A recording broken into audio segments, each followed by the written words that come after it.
नमस्कार। India speaks daily में आपका स्वागत है। इंडिया स्पीक्स डेली अर्थात no left no right, only सनातन वॉइस, और मैं हूं संदीप देव। बड़े ही दुख की बात है और बहुत ही दुख की खबर है कि हमारे सेना के जवान आतंकवादियों से मुठभेड़ में लगातार मर रहे हैं और जम्मू कश्मीर में एक कर्नल सहित 3 जवानों का बलिदान हुआ है। मुझे वो दौर याद है जब आतंकवादी घटनाएं होती थी और हम कितनी स्वतंत्रता से पत्रकारिता करते थे। उस आतंकवादी घटना के बीच में जब 26/11 हुआ था और तत्कालीन गृह मंत्री थे शिवराज पाटिल। शिवराज पाटिल बार बार ड्रेस बदल बदल कर आ रहे थे और इस पर मीडिया ने सवाल पूछ लिए। देखिए कितनी स्वतंत्रता थी, मैं जर्नलिस्ट के नाते बता रहा हूं। मीडिया ने सवाल पूछ लिए कि जब एक तरफ देश के लोग मर रहे हैं, उस वक्त एक गृह मंत्री सिर्फ कपड़े बदल रहे हैं। और ये सवाल पूछने की ताकत थी मीडिया की, और मीडिया की शक्ति के आगे तत्कालीन मनमोहन सरकार को झुकना पड़ा था और बाद में शिवराज पाटिल को गृह मंत्री पद से चलता करना पड़ा था। लेकिन आज हमारे सेना के 3 जवानों का बलिदान हुआ है, लेकिन दिल्ली में भारतीय जनता पार्टी के मुख्यालय में G20 का जश्न मनाया जा रहा है। भारत के मुखिया प्रधानमंत्री मोदी उस जश्न में शामिल हो रहे हैं। उधर गोलीबारी हो रही है, यहाँ जश्न मनाया जा रहा है, लेकिन एक भी पत्रकार ये पूछने के लिए नहीं। जिसको मैं जर्नलिज्म ऑफ करेज कहता था, इंडियन एक्सप्रेस, उसने भी मैं कहूंगा फोटोग्राफ दिखाए, कोरिलेट नहीं किया कर पाए। और ऊपर गोलियां चल रही है, जवान मर रहे हैं, नीचे फोटोग्राफ दिया है पीएम के, मैं कहूंगा मिंटू दिखा है स्वागत का।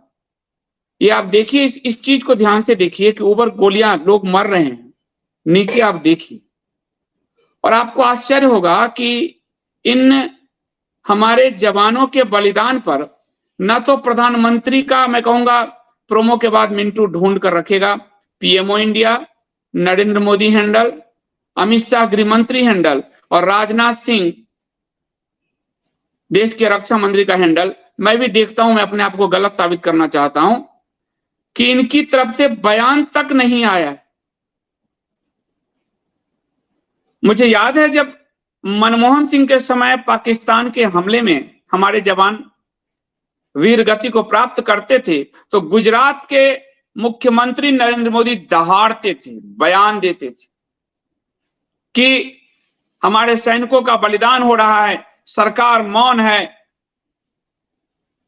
लेकिन आज उन्हीं के शासन में हमारे सैनिकों का बलिदान हो रहा है, लेकिन सरकार का एक बड़ा जो रक्षा मंत्री और प्रधानमंत्री का बयान नहीं आया।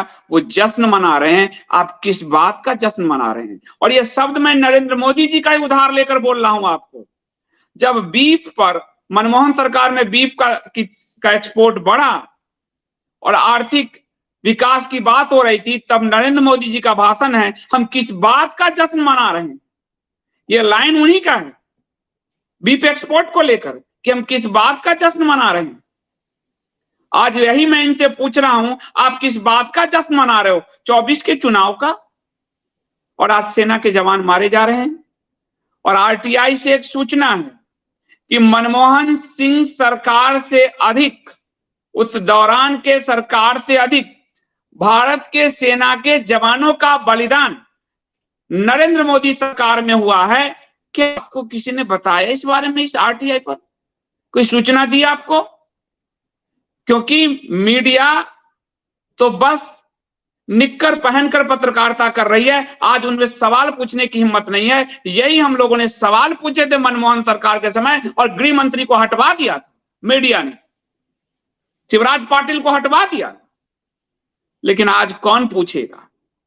और फिर भी कहते हैं 14 के बाद बोल पा रहे हैं। ये बड़ा ही अमानवीय हो रहा है, बिल्कुल अमानवीय हो रहा है।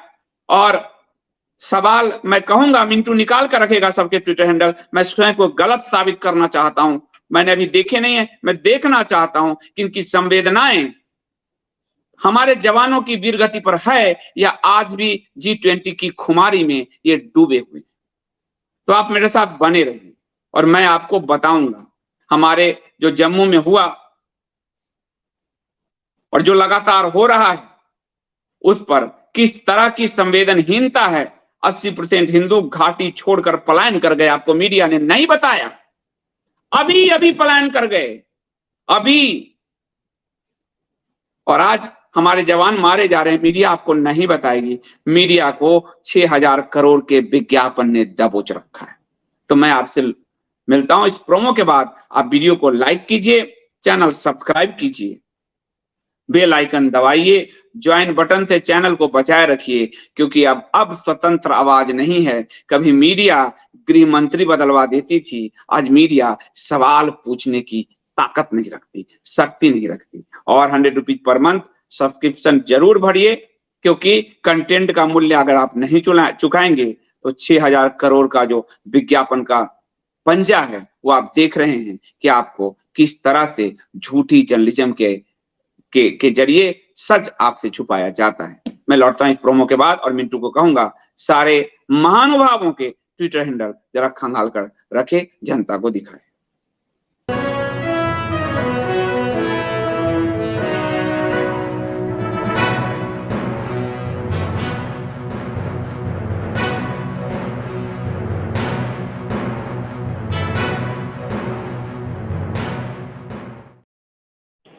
कश्मीर का अनंतनाग जिला है कोकेरनाग, वहां एक इनकाउंटर चल रहा है और अभी भी शायद चल ही रहा है। वहां पर कर्नल मनप्रीत सिंह, मेजर आशीष, जम्मू कश्मीर पुलिस के डीएसपी हुमायूं भट्ट कि आतंकवादियों ने गोली मारकर, आतंकवादियों की गोली से वो वीर गति को प्राप्त हुए। गाडोले इलाके में ये अभियान मंगलवार शाम को शुरू हुआ था। मंगलवार शाम, कल बुधवार, आज बृहस्पतिवार है। रात में इस अभियान को रोका गया। सुबह हुई बुधवार को आतंकवादियों की खोज फिर से शुरू हुई। वहां पर पता चला कि एक ठिकाना बना हुआ है। सेना के कर्नल अपने दल के साथ पहुंचे और उन्होंने आतंकवादियों पे हमला बोल दिया। दूसरी तरफ से आतंकवादियों ने भी फायर खोल दिए,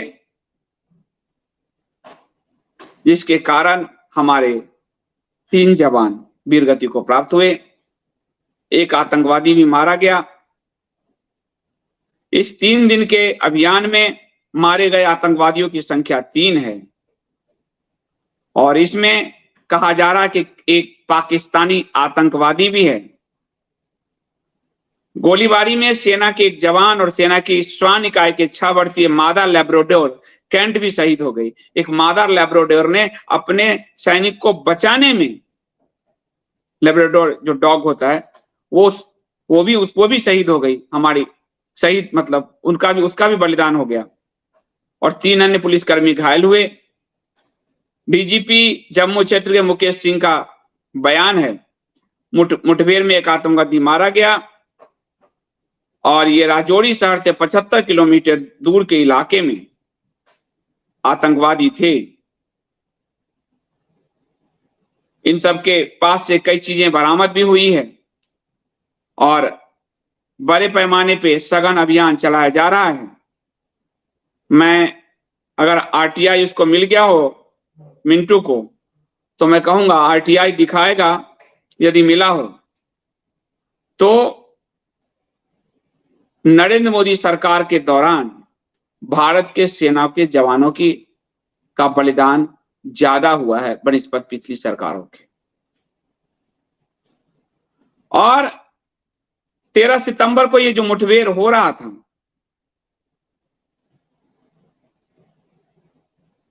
मंगलवार की शाम से शुरू हुआ था, मंगलवार की ही शाम 12 सितंबर शाम और 13 सितंबर बुधवार पूरा जो है, आज 14 सितंबर है।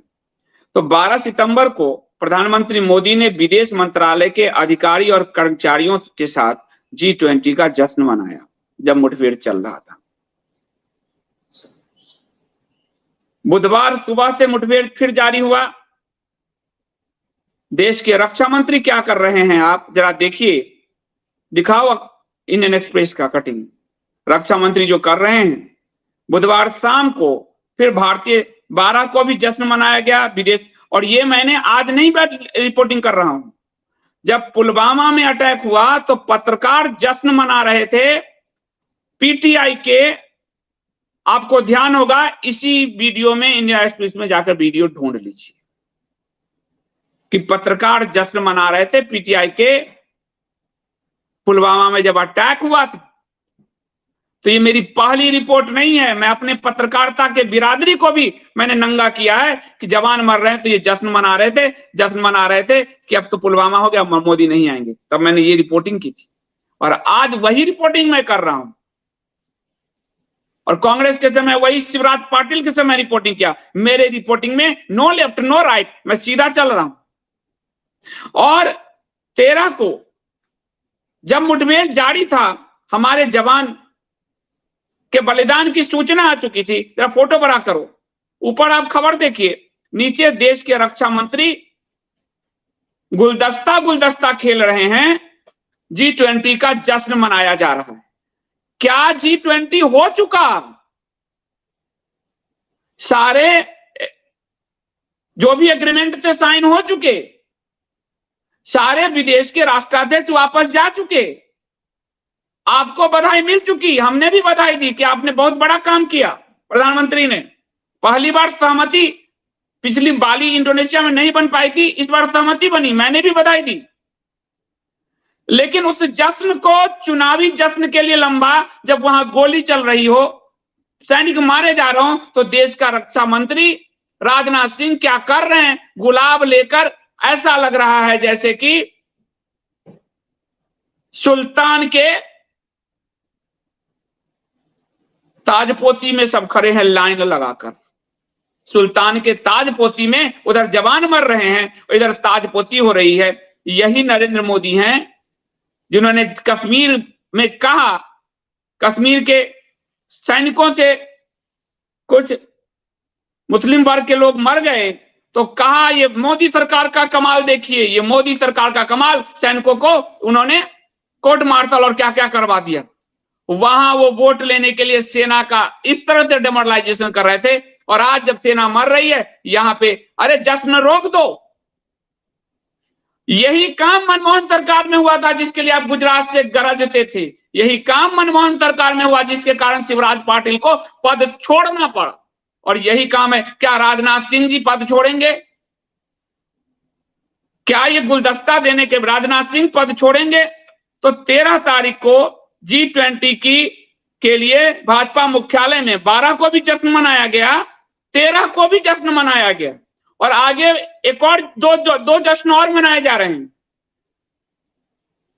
ये जो आए थे जमीन से जुड़कर नेताजी, 17 तारीख को अपना जन्मदिन ये ऐसे मनाएंगे, नए संसद भवन पे तिरंगा फहराएंगे।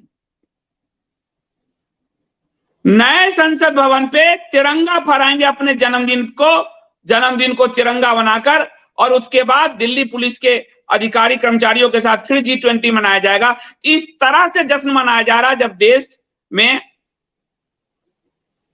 मुठभेड़ चल रहा हो गया। G20 सब सारे देश में होते हैं, पिछली बार बाली में हुआ, अगली बार ब्राजील में हो गया। बाहर निकलिए उस दिमाग से।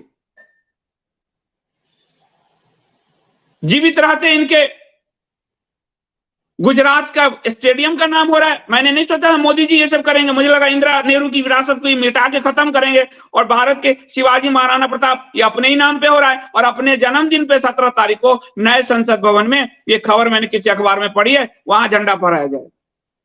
अब लाल किला 15 अगस्त और 26 जनवरी के साथ अब 17 सितंबर को भी झंडा फहराया जाएगा आगे भविष्य में। 19 सितंबर से नए संसद भवन में बैठक होगी। और ये देखिए, आरटीआई से खुलासा, मोदी सरकार के दौरान कश्मीर में आतंकवादी घटनाएं बढ़ी। सबसे ज्यादा सैनिकों का बलिदान आपको नहीं पता चला, आपको पता ही नहीं चल रहा ये बात, क्योंकि मीडिया आपको नहीं बता रही। सैनिकों का बलिदान मनमोहन सरकार से कहीं ज्यादा मोदी सरकार में हुआ, यह आरटीआई से, इसी सरकार से पता चला है।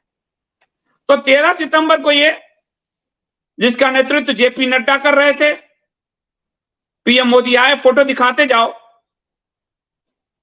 और इन सब को लेकर इस तरह से स्वागत समारोह में बिछे थे। अब मैं कहूंगा, मैं अपने आप को गलत साबित करने जा रहा हूं। अगर प्रधानमंत्री जी और उनकी सरकार इतनी अच्छी है तो मैं गलत होना चाहूंगा। मैं कहूंगा पीएमओ इंडिया का पहले हैंडल दिखाओ ट्विटर ढूंढ के कि क्या जवानों के बलिदान पे कोई संवेदना, कोई गुस्सा झलका है। फिर प्रधानमंत्री नरेंद्र मोदी का ट्विटर हैंडल दिखाओ, उसके बाद देश के गृह मंत्री का दिखाओ, और फिर देश के रक्षा मंत्री का दिखाओ। पीएमओ इंडिया का आप देखिए ट्विटर हैंडल, आप नीचे जाइए, ये जश्न कितना खराब। और ये कांग्रेस में जब हम पूछ रहे थे, पत्रकारों से पीटीआई के जब पूछा, तो ये सरकार है, ये बैठी है, पूछना पड़ेगा। आप देखिए, देश में मुफ्त कनेक्शन, चुनावी प्रचार चल रहा है, आप नीचे गुलामी की मानसिकता छोड़कर अब स्वतंत्र होने के स्वाभिमान के साथ करेंगे G20। यानी G20 के बाद हो गया ये G20, अब ये 2-3 दिन पुराना है, आज भी G20 की खुमारी पीएमओ इंडिया पे है। देखिए, भ्रष्टाचार और G20 हो गया, सैनिकों के बलिदान पे कुछ नहीं, यानी मैं एक जगह सही हूं। फिर नरेंद्र मोदी ट्वीट दिखाओ, नरेंद्र मोदी जी हैं, मोदी जी मैं चाहता हूं मुझे गलत साबित करें, नीचे जाओ, देखिए क्या है ये देखो, एक मिनट रुको। अब ये सनातन पे आज अभी बोले हैं, ये जिंदगी में आपको ध्यान होगा, मैं मान नहीं सकता हिंदू कोई धर्म है। आज जब सनातन, एकम सनातन भारत पार्टी आई है, तो प्रधानमंत्री से लेकर और सबके जुबान पे सनातन सनातन सनातन चढ़ने लगा है। ये है एकम सनातन का इंपैक्ट। वरना इन्हीं के हैं, सुप्रीम कोर्ट ने कहा मैं मान नहीं सकता हिंदू कोई धर्म है। इन्होंने यही कहा था ना, मैं मान नहीं सकता हिंदू कोई धर्म है, वो एक जीवन शैली है। बाद में शंकराचार्य जी ने बहुत आक्रोश में इस पे बयान भी दिया था। आज ये सनातन संस्कृति, सनातन धर्म बोल रहे हैं। ये है, हम सत्ता में आए ना आए, रास्ता हमने दिखा दिया, ये हमारी सफलता है। बोलना सिखा दिया हमने। देखिए आप, ये सनातन ये बोल रहे हैं, नीचे जाओ, पूरी ईमानदारी बदल, ये कांग्रेस ने बुंदेलखंड को, नीचे चुनावी प्रचार चल रहे हैं, लेकिन सैनिक पे देखेंगे हम। ये देखो क्या क्या है, ये क्या है, नहीं एक बार धीरे दिखाओ भाई, मैं भी हो सकता है गलत हो जाऊं, ऊपर दिखाओ। ये क्या है, ये मध्य प्रदेश का बीना रिफाइनरी, नीचे ये क्या है, ये मुझे देखने दो, चीफ जस्टिस ऑफ इंडिया है नीचे। हाँ, और नीचे नीचे और नीचे और नीचे और नीचे नीचे, ये देखिए, ये ताली पीटता हुआ हो रहा मध्य प्रदेश का चुनावी प्रचार। नीचे ये देखिए, हरदीप सिंह पुरी प्रदूषण मुक्त रसोई, ये भी चुनावी प्रचार। उज्ज्वला योजना नीचे, जो सैनिक के बलिदान के नाम पर सत्ता में आए थे, रुको, उनकी आप स्थिति देखिए, मध्य प्रदेश, छत्तीसगढ़। नीचे नीचे आते जाओ, नीचे आते जाओ, कहीं दिखे तो रोक देना। एक मिनट रुको। राजनाथ सिंह इंफ्रास्ट्रक्चर प्रोजेक्ट, राजनाथ सिंह सितंबर 12 का है, 12-13 को मुठभेड़ हुआ है। राजनाथ सिंह का भी आपको नहीं दिखेगा, उसको मोदी जी शेयर कर रहे हैं। यानी 12 सितंबर को मोदी जी का ये इंफ्रास्ट्रक्चर पे, उसके बाद अभी तक जो हमारे कश्मीर में जो जवान मारे गए हैं, बलिदान हुआ है जिनका, उस पर न पीएमओ इंडिया का कोई ट्वीट है संवेदना जताते हुए या पाकिस्तान को के प्रति क्रोध प्रदर्शित करते हुए, ना नरेंद्र मोदी ट्विटर हैंडल पर एक भी ट्वीट है अपनी उन कर्नल समेत जो 3 अफसर का बलिदान हुआ उनके प्रति कोई संवेदना जताते हुए, राष्ट्र को के साथ खड़ा होते हुए एक भी ट्वीट नहीं है। सारा ट्वीट 2024 के चुनावी और अभी मध्य प्रदेश आदि के विधानसभा का चुनावी चकल्लस के ट्वीट हैं। अब आगे देखो, देश के रक्षा मंत्री राजनाथ सिंह को देखो, उनकी जवाबदेही ज्यादा है पीएम से ज्यादा। राजनाथ सिंह की, जो गुजरात से गरजते थे मनमोहन पर, सत्ता मिलते ही उनकी गरज धीमी पड़ गई। क्या साफ हो गई। देखिए आप, हिंदी दिवस आज क्या ही ट्वीट है, 14 सितंबर।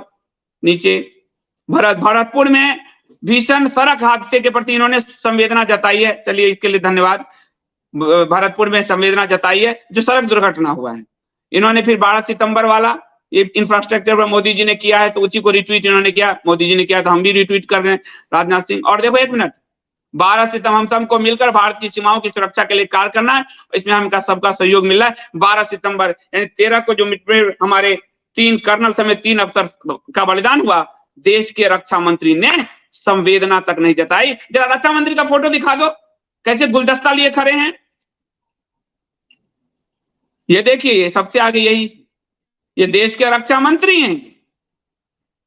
समझिए कि इस देश का और आपकी आंखों में धूल झोंका गया सबसे ज्यादा आतंकवादी घटनाएं और सबसे ज्यादा सैनिकों का बलिदान इस कार्यकाल में हुआ। हमें नहीं पता चल पाया, मीडिया ने नहीं दिखाया, और देश के रक्षा मंत्री गुलदस्ता लिए घूम रहे हैं देश के जवान वहां जब बलिदान हो रहे। अब देश के, हालांकि अमित शाह जी की जवाबदेही इसमें नहीं बनती क्योंकि वो गृह मंत्री हैं, लेकिन गृह मंत्री का ही दिखा दो, क्या पता उनकी संवेदना हो। गृह मंत्री का ही दिखा दो, ये देश के गृह मंत्री, इनकी जवाबदेही नहीं बनती। प्राइम मिनिस्टर और गृह मंत्री, रक्षा मंत्री की बनती है। फिर भी मैं कहता हूं अगर ये दिखा देंगे तो मैं सम्मान के साथ धन्यवाद करूंगा। ये बीना रिफाइनरी मोदी जी का ही रिट्वीट है इनका।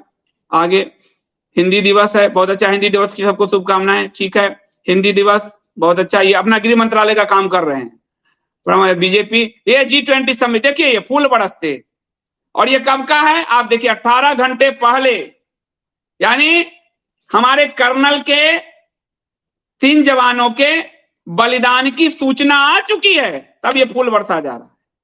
अब आप इसको मानवीय संवेदना कहेंगे क्या? और ये मानवीय छोड़िए, ये सरकारी संवेदना है क्या? सवाल पूछिए अपने आप से, अगर मुंह में आप लोगों की जुबान नहीं है तो पूछिए। ये हमने पूछे हैं शिवराज पाटिल के समय मनमोहन सरकार से, और हमने इसी मोदी सरकार में जब पुलवामा हुआ था तब मैंने पीटीआई से पूछा था कि तुम्हारे रिपोर्टर्स रात में जश्न मना रहे थे क्या मोदी के हारने के लिए, कि अब मोदी, और वो इसीलिए, और मैंने उसके आपको ईमेल के साथ मैंने एक्सपोज किया था। तो आज क्या सरकार को ना करूं? चलो अब नड्डा का दिखा दो, क्या पता भारतीय जनता पार्टी में संवेदना हो। नड्डा जी को दिखा दो, सरकार में तो संवेदना नहीं, अपने जवानों के प्रति दिख गया। ये सिर्फ दिवाली होली जवानों के साथ सिर्फ राष्ट्रवाद के इमोशन का अत्याचार जो होता है उससे वोट लेने के लिए ये जाते हैं, वरना हमारे सैनिक जो जिनको कोर्ट मार्शल करवाया गया कश्मीर घाटी में कि हाँ ये मोदी सरकार का कमाल देखिए, और अभी आप देख लीजिए। लेकिन आप देखिए नड्डा जी कहीं होंगे दुखी में। इंडिया अलायंस उनका हिस्ट्री, कांग्रेस, एक मिनट, कांग्रेस पे ही हमला है, इंडिया अलायंस, फिर मोदी जी का ट्वीट है, फिर हिंदी दिवस, आगे ये देख लो, क्या देख लो यहाँ पे, यानी 16 घंटे पहले बलिदान होने के बाद भारतीय जनता पार्टी भी असंवेदनशील है। उनका राष्ट्रीय अध्ययन गुलदस्ता काम कर रहा है, संवेदना तक नहीं। लेकिन यही जब विपक्ष में होते थे तो रोज चिल्लाते थे, पक्ष में आते क्या बदल गया ऐसा? क्या आपकी संवेदना बदल गई या जवानों के प्रति संवेदना नहीं रही? क्या बदला? ये देखिए आप नड्डा को ऊपर देख के जरा बीजेपी का भी दिखा दो, क्या पता पार्टी संवेदनशील हो, उनके वर्कर संवेदनशील हो, और राष्ट्रीय अध्यक्ष तो नहीं है। बीजेपी का दिखा दो कि क्या पता बीजेपी संवेदनशील हो। उसके बाद मोहन भागवत जी का भी दिखा देना, तो उनके बयान भी आजकल बहुत चलते हैं। देखो जरा,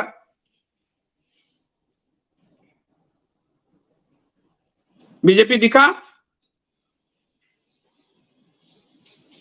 कहां गए बीजेपी? देख लीजिए, BJP celebrating the rich culture heritage of, ये 12 सितंबर का है जब मुठभेड़ चल रही है, शुरू हुई थी, 13 को पूरा मुठभेड़ हुआ है।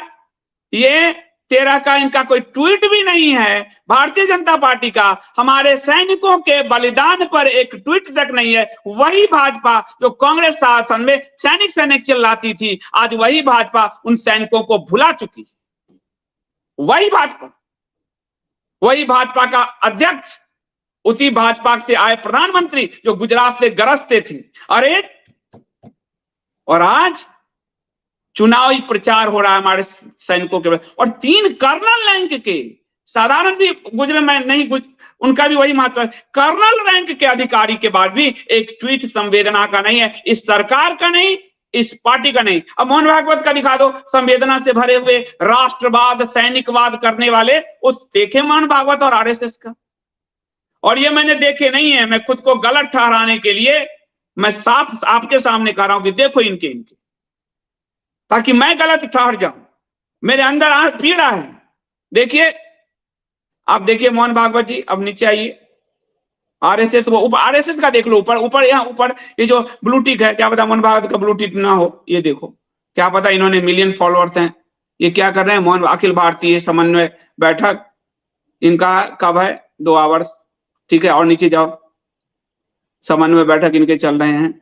हालांकि इनकी जवाबदेही नहीं बनती, लेकिन चूंकि राष्ट्रवाद ये कहते हैं, धर्महीन राष्ट्रवाद जो पैदा किया है, तो मैं देखो सैनिकों के प्रति 13 सितंबर समन्वय बैठक जब हो रही थी, ये देखिए 1 मिनट, शोक संदेश है, शोक संदेश है किसका है, देखो, अत्यंत दुखद है कि राष्ट्रीय स्वयंसेवक संघ के वरिष्ठ प्रचारक जो विश्व हिंदू परिषद के, अच्छा, इनके अपने पदाधिकारी की मृत्यु पर शोक संदेश है, यानी 5 सितंबर का है। आपको संघ में भी सैनिकों के बलिदान पर एक ट्वीट नहीं दिखा, संघ में नहीं दिखा तो जड़ में नहीं है, संघ से पार्टी खड़ी हुई भाजपा, उसमें नहीं दिखा, भाजपा का अध्यक्ष उसमें नहीं देखा, उसी संघ से आए स्वयंसेवक प्रधानमंत्री नरेंद्र मोदी जी में नहीं दिखा, ऑफिशियल पीएमओ के हैंडल वहां नहीं देखा, देश का रक्षा मंत्री इनका कर्तव्य उस समय सैनिकों के साथ खड़े होने का, वो गुलदस्ता लिए घूम रहे हैं, उनमें नहीं दिखा, और देश के आपको गृह मंत्री उनके में नहीं दिखा। अब आप क्या जानते हो, क्या समझते हो इससे? अमित मालवीय आईटी, देखो, क्या पता आईटी सेल ने किया हो, आईटी सेल वाला को देख लो भाई, 28 अक्टूबर बाद, ये तो पुराना है, 5 आवर जॉब्स क्रिएशन कुछ कह रहे हैं, ये बीजेपी पर कह रहे हैं, ये संघ, अच्छा, इनको तो कांग्रेस, ये कांग्रेस का ही इनका पूरा कांड चलता है, इनको तो इनका तो पार्टीबाजी वाला ही मामला होगा। अब आगे देख लीजिए, ये देखिए, ये दिखा डेट क्या है, बेंगलुरु का, ये भी कांग्रेस की सरकार 22 घंटे पहले, यानी इनका भी नहीं है। नीचे और देख लो जरा 1-2। लेकिन यही लोग अब देख लीजिए, स्टालिनर का बयान है, यही लोग जब विपक्ष में थे तो सबसे ज्यादा चिल्लाते थे, यही लोग जब पक्ष में आए तो पहली बार देखिए मोदी सरकार का कमाल, सैनिकों को कोर्ट मार्शल करवा दिया, कुछ मुस्लिम मतलब उनसे संपैथी रखने वाले, जो जिहाद आदि से संपैथी रखने वालों पे गोली चलने पे कोर्ट मार्शल करवा दिया, और अब सैनिकों का बलिदान हो गया। एचएमओ भी देख लो, क्या पता ऑफिशियल में कर्मचारी, अभी तो G20 चल रहा है, छोड़ो G20 के बाद है, ये तो जश्न भी इनका चल ही रहा है। ये है संवेदना, और सबसे ज्यादा हमारे सैनिकों का बलिदान इनके कार्यकाल में हुआ। कल के सैनिक जो हमारे बलिदान हुए हैं, इंडियन एक्सप्रेस वाला ये फोटो रख दो, ये हमारी वस्तु स्थिति है। राष्ट्रवाद का अफीम चटाकर जनता को गुमराह करके सत्ता में आने वाले लोग उस राष्ट्रवाद के प्रहरी भारतीय सैनिकों को भूल गए, और G20 के खुमार में अभी तक ये डूबे हुए हैं। हो गया G20 सफल, प्रधानमंत्री नरेंद्र मोदी सबसे ज्यादा सफल रहे G20 करने में अन्य राष्ट्राध्यक्षों के, हो गया। लेकिन जवान वहां गुजर रहे हैं, आतंकवादी हमले हो रहे हैं, और तब इस देश के प्राइम मिनिस्टर, रक्षा मंत्री गुलदस्ता कर रहे हैं। आज तक G20 के खुमार नहीं उतरा।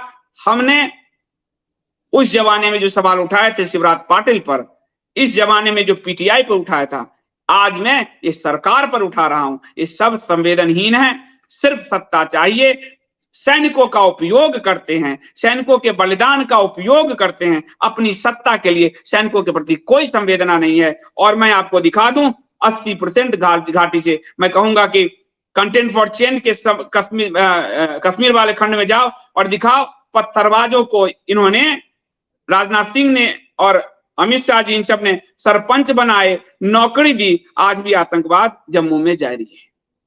जम्मू कश्मीर में जो सुरक्षा कर्मियों पर पत्थर फेंकते थे, अब सरपंच बन गए साहब, देख लीजिए, आतंकवाद जारी है। ऐसे आतंकवाद को झुठलाने का प्रयास किया गया है। जब डेकोरेटेड चीजें की जाती है तो वो अस्थायी रूप से नहीं सुधरती, वो घाव रिश्ता रहता है। ये स्थिति है। आपको यही स्थिति आज मैंने बताने के लिए, मेरी बात आपको खराब लगेगी, क्योंकि पत्रकारिता जब क्रूर होता है, पत्रकारिता जब सत्य पथ का राही होता है, तो कई लोगों को बहुत खराब लगता है। और यही सच है। पत्रकारिता मीठी मीठी बात करने के लिए नहीं होता। ये जब मैं उस दौर में शिवराज पाटिल के खिलाफ हम सब लिख चुके हैं, इस दौर में जब पीटीआई अपनी पत्रकारिता के विरुद्ध लिख चुके हैं, तो सरकार आपसे सवाल पूछना तो मेरा कर्तव्य बनता है। ये स्थिति है। दिल्ली में जश्न और कश्मीर में हमारे सैनिकों का बलिदान, यही आज का यथार्थ है। धन्यवाद। इस पे कोई प्रश्न है तो आप पूछ सकते हैं।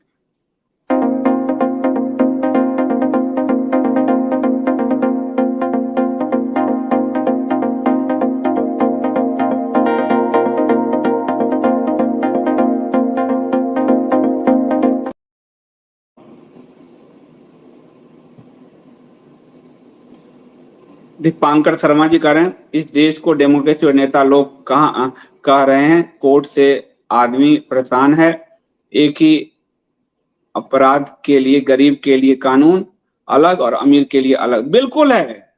कल अभी वो वीडियो मत दिखाना, अभी लोन के लिए जो गरीब हैं उसको डंडा मार के वसूलती है बैंक, और अमीर का माफ करती है। इस देश में अगर आपके पास पैसा नहीं है तो आपके लिए कानून नहीं। सीधा सीधा यही व्यवस्था बनी हुई। इसको आप सच मानिए, नहीं मानिए, झुठलाइए, जो करना है करिए, कानून यही है, जिसकी लाठी उसकी भैंस। सुनील जी कह रहे हैं, सख्त कार्रवाई करने वाले सेनाधिकारी और जवानों को ये बीजेपी सरकार झूठे मनगढ़ंत ह्यूमन राइट केस में फंसा देती है, बाद में काट फंसा दिया ना। मोदी जी का, प्रधानमंत्री मोदी जी का बयान है, ऐसे ऐसे पीटते हुए। ये मोदी सरकार का कमाल देखिए, ये मोदी सरकार का कमाल देखिए। आपके पे गोली चलाई मुस्लिमों के भीड़ में, कहने कश्मीर में हमने सैनिकों को सजा दिलवा दी। ये खुद अपने मुंह से बोल रहे हैं, फिर भी हम उनको राष्ट्रवादी कह रहे हैं। ये हमारा ही मतिभ्रम। वीना जी कह रहे, संदीप जी जो प्रधानमंत्री कश्मीर में छाती ठोकर कर रहे कि मेरी सरकार ने पहली बार सैनिकों से माफी मंगवाई, उसके और वही बात, पहली बार सैनिकों से इतिहास में माफी मंगवाई। फिर भी ये लोग कहेंगे कि पहले तुम बोल नहीं पाते थे, पहले कांग्रेस थी, कांग्रेस ने सैनिकों से माफी तो नहीं मंगवाई, जिहादियों के समक्ष माफी तो नहीं मंगवाई। कांग्रेस ने मेरठ मलियाना में जो हमारे जवान थे जिन्होंने मालिकचौक को न्यूट्रलाइज किया, उसको सजा जानते हो आप किसने दिलवाई? उन जवानों को, हिंदुओं को बचाने में जिन्होंने मालिकचौक को न्यूट्रलाइज किया, उनको आप जानते हो किसने कोर्ट में लड़के? ये सुब्रमण्यम स्वामी, ये तथाकथित हिंदूवादी सब। ये आरएसएस के पैनल पे जो लोग भी हैं वो हिंदू को इतना धोखा देते हैं। आप सर्च करो मेरठ मलियाना, और उस समय सर्च करो कि जो पीएसयू के जो वो थे हमारे अधिकारी पुलिस वाले, जिन पे आरोप लगा कि उन्होंने मालिकचौक को मारा, उसको कौन सजा दिलवाया? देखो 84 दंगों में जिनको सजा मिली है हिंदुओं को, हिंदू नेता मान लो कांग्रेस का, उनको किसकी सरकार में मिली है? देख लो, देख लो, आंख से डाटा देख लो। व्लादिमीर कह रहे हैं पीओके में तालिबान घुस चुका है, अब हिंदुओं का क्या होगा? अब इनके हमारे सैनिक तो लड़ने में सक्षम है, और उन्होंने चाइना की भी गर्दन तोड़ी है। लेकिन हमारा जो चाइना की गर्दन तोड़ के हमारे सैनिक कैलाश माउंट रेंज पर गए, वहां से ये उतार ले आए। ये दूसरे नेहरू बन चुके हैं, नेहरू डिट्टो खेल रहे हैं। कोई भी शासन व्यवस्था ये डिफरेंट नहीं बना पाए 10 साल में। देखिए श्वेता जी सही कह रही हैं, जो आई थी हमारे ज्योतिष, और इनका आकलन कितना परफेक्ट होता है। सोमवार को ही हम आईएसडी पर कश्मीर की कमजोर स्थिति के बारे में बात कर रहे थे। आतंकवादियों के नए रूट खोज लिए हैं और आतंकवाद बढ़ रहा है। ये भयावह स्थिति दिसंबर 23 तक रहेगी। सरकार सुनने को तैयार नहीं, समझने को तैयार नहीं। इस शुक्रवार में हम आपको, सुशील जी हमारे साथ आएंगे, वो भी बताएंगे। मैं ज्योतिष से भी आप लोगों को इसलिए बताता हूं कि हमारे ज्योतिष परफेक्ट बता रहे हैं। अपना आप लोग सावधान रहिए, स्थिति इतनी खराब है। लीबिया में 20,000 लोग मारे जा चुके हैं। श्वेता जी ने कहा था ना कि अफ्रीका में भी और जलजला आएगा। लीबिया में 20,000 लोग बाढ़ में मारे जा चुके हैं। देखिए श्वेतापुरी जी की एक और भविष्यवाणी सच हुई, लीबिया में बाढ़ आई और अब तक 20,000 लोगों के मरने की खबर है। मोरक्को में भी बड़ी घटना, मोरक्को में भूकंप, उसके बाद लीबिया में 20,000 लोग बाढ़ में। अभी सोमवार को ही कहा था ना श्वेता जी ने कि कछुआ चक्र बना के कि ये ऊपर अफ्रीका में कितना डेंजर स्थिति है बना हुआ, बताया था ना आपको, ये देख लीजिए। हम ज्योतिष और पत्रकारिता दोनों से आपको सटीक खबरें देते हैं। लोगों को खराब लगता है तो भाग जाते हैं, अच्छा लगता है वो रहते हैं। अमित कह रहे हैं आज के अधिकांश मीडिया खरीद लिए गए हैं, मीडिया के लालच बढ़ गई है, सत्यनिष्ठ पत्रकार अब सत्यनिष्ठ पत्रकार नहीं रह गए हैं। 6,000 करोड़ 14 से लेकर 22-23 तक मीडिया के विज्ञापन पर मोदी सरकार ने खर्च किए हैं 6,000 करोड़। अब मीडिया नहीं बिकेगी तो कौन बिकेगा? असली कहानी ये है। कॉर्पोरेट एक मीडिया हाउस जीटीवी का सुभाष चंद्रा, उसके 5-6 हजार करोड़ लोन ही माफ हो गए थी, लो करो करो। अब वो नहीं बिकेंगे तो कौन बिकेगा? उनका मीडिया घराना नहीं बिकेगा तो कौन बिकेगा? स्थिति इतनी भयावह है जो आप कल्पना नहीं कर पा रहे। सुनीता त्यागी जी कह रहे संदीप जी, कुछ लोगों की नजर में बीजेपी की पोल खोलने का मतलब कांग्रेस का समर्थन है, बीजेपी के गर्दन हाथों गर्दन कटवाना मंजूर है, लेकिन क्योंकि वो उनकी पार्टी है। भाई हम जब कांग्रेस का पोल खोलते थे तब भी कांग्रेस वाले यही कहते थे बीजेपी का समर्थक है। तो पोल जब पत्रकार खोलेगा, आम जनता खोलेगी, तो विपक्ष तो यही आरोप लगाएगा। जब कांग्रेस का 2G स्पेक्ट्रम खोला तो क्या हम बीजेपी के दलाल थे? जब कांग्रेस का कोलगेट हमने खोला तो क्या बीजेपी के दलाल थे? जब कांग्रेस का कॉमनवेल्थ खोला तो क्या सीएजी भी बीजेपी के दलाल थे? सीएजी बीजेपी के दलाल थे। जब कांग्रेस के सारे भ्रष्टाचार और आतंकवाद की घटनाएं खोली तो क्या सब बीजेपी के दलाल थे? आज बीजेपी वाले कांग्रेस के दलाल हैं। स्वतंत्र नागरिकों की आवाज नहीं है। स्वतंत्र नागरिकों की कोई आवाज है कि नहीं? तो इसका मतलब 2G पोस्ट में जितने लोग बोल रहे थे सब बीजेपी के दलाल थे। सीएजी से लेकर और हम जैसे पता है सारे लोग बीजेपी के दलाल थे।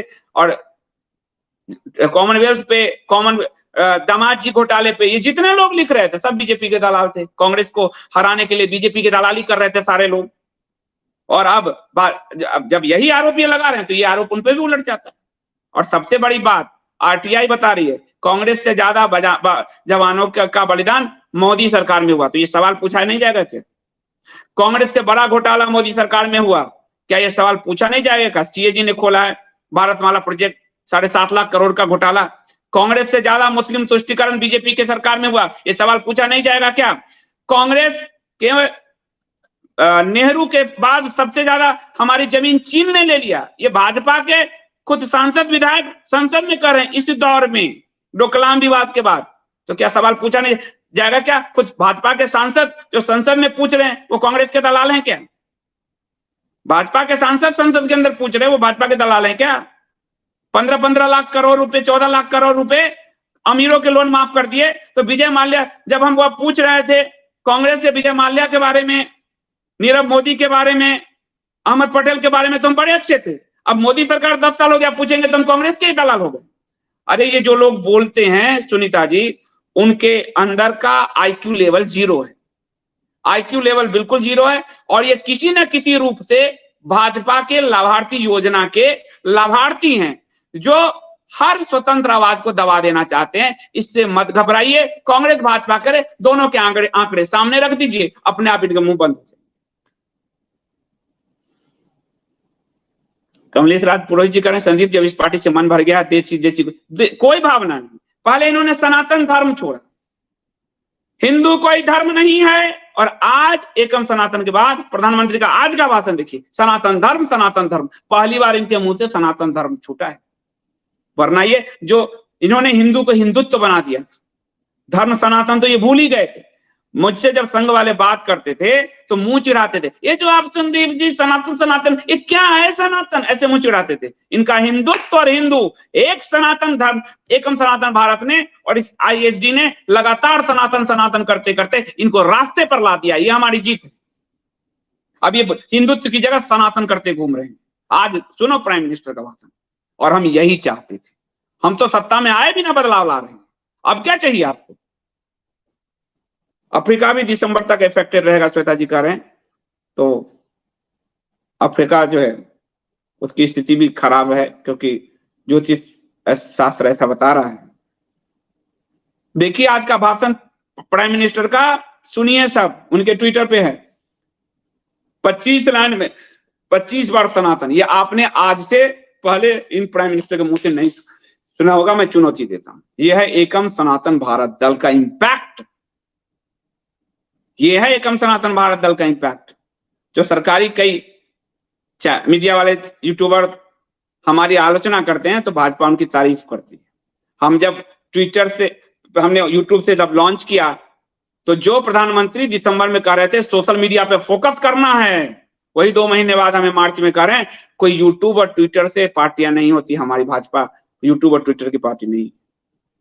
तो ये है सनातन। सनातन मतलब सनातन, इसकी ताकत सत्ता में रहे या ना रहे बरकरार रहनी चाहिए, यही है हमारा लक्ष्य।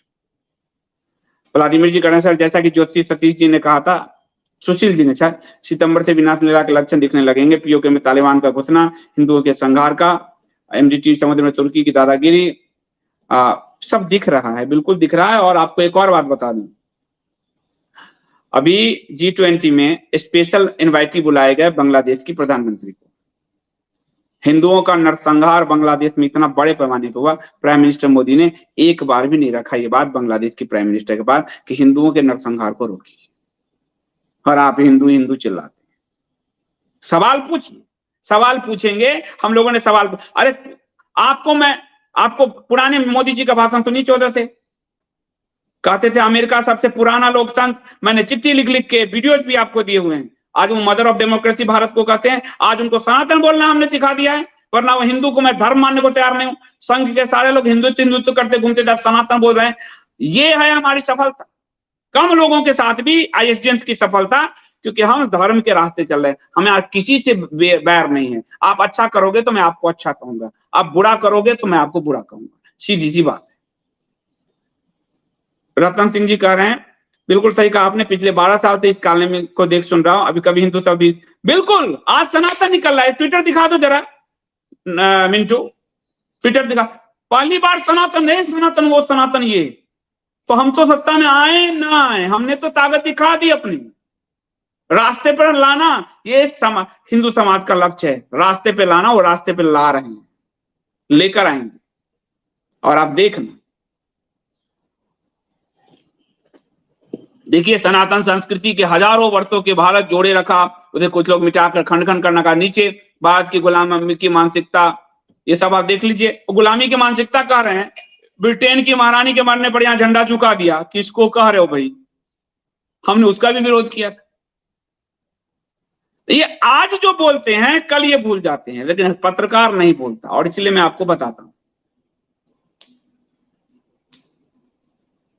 तो ये स्थिति है, क्या कीजिएगा। मैं आपसे सच बताता हूं, जो 500,000 लोग हैं, लोगों तक पहुंचाइए, सच पहुंचाइए, क्योंकि धर्म तो इन्होंने छोड़ ही दिया था, अब राष्ट्र भी छोड़ दिया। सैनिकों के बलिदान पर बात करते करते ये सत्ता में आए, आज सैनिकों को भी भुला दिया। अपने हिंदू वोटरों को, कार्यकर्ताओं को तो भुलाया था, जिन सैनिकों के बलिदान की रट लगाकर ये सत्ता में आए थे, कभी उनको सजा दिलवाते हैं, कभी उनके बलिदान उधर हो रहे हैं, यहां वो G20 का जश्न मनाते हैं। फिर भी अगर आपके मुंह को कलेजा नहीं आता, तो आप अंदर अपने सोचिए कि आप हिंदू हैं भी, आप भारतीय हैं भी, या सिर्फ एक पार्टी के गुलाम, एक नेता के गुलाम बनकर रह गए। आपका वास्तविक वजूद अस्तित्व है भी, या पूरी पीढ़ी को अगले अपने ही नेता की जो गुलामी सौंप कर जाओगे, अपने बेटे पोते को क्या मुंह दिखाओगे, उसी की गुलामी सौंप कर जाओगे, क्या करोगे। इतिहास तो करोड़ों लोग हैं, इतिहास तो 5 लोगों के नाम ही लेता है, 10 लोगों के, 50-100 के ही नाम लेता है। उस इतिहास को बनाने वाले बनोगे या पिछलग्गू किसी नेता के अपनी जिंदगी खपाने वाले बनोगे, ये तय कर लो, सीधी सी बात है। तो आप सबका बहुत धन्यवाद। आज मैं कल आपके बीच नहीं आ पाया था गीता को लेकर, क्योंकि मेरा जो काफी दिनों से छूटा हुआ था, तो उसको मैं फिर से रिवर्स कर रहा था उसमें आने के लिए। आज मैंने पूरी नोट्स तैयार कर लिया, तो आज 9 बजे मैं जरूर आऊंगा। तो आप सब पधारिए JWSD पर मेरा मन बहुत दुखी है। अब सैनिकों का बलिदान हुआ है और देश G20 के जश्न में प्रधानमंत्री से लेकर पार्टियां डूबी हुई है।